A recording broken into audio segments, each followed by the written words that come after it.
कुछ लोग कहते हैं कि सती प्रथा जैसी कोई चीज़ थी ही नहीं, लेकिन सच यह है कि यह भारत के इतिहास का एक काला अध्याय है। इतिहास को नकारना आसान है, मगर सच्चाई को मिटाया नहीं जा सकता। सती शब्द आया था देवी सती की कथा से, जहां उन्होंने अपने पति भगवान शिव के अपमान पर आत्मदाह किया था। धीरे धीरे इस कथा को समाज ने गलत तरीके से अपना लिया।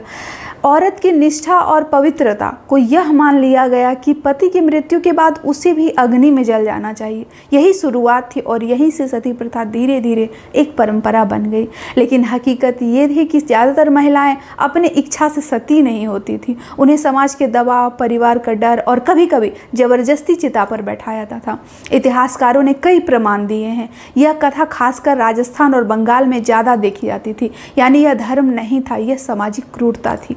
इस कुप्रथा के खिलाफ सबसे बड़ी आवाज़ अंग्रेजों के साथ लेकर राजा राम मोहन राय ने उठाई थी। उन्होंने साफ कहा था, यह धर्म नहीं बल्कि औरतों पर अत्याचार है। उनके प्रयासों से लॉर्ड विलियम बेंटिक की नीतियों के बाद 1829 में ब्रिटिश सरकार ने सती प्रथा को आधिकारिक रूप से प्रतिबंधित कर दिया। तो याद रखिए, सती प्रथा कोई कल्पना नहीं थी, बल्कि भारतीय समाज की कड़ी सच्चाई थी। आज भले ये खत्म हो चुकी है, लेकिन यह इतिहास से हम ये सीख मिलती है कि औरत की ज़िंदगी उसकी अपनी ज़िंदगी है और उसे जीने का पूरा हक होना चाहिए।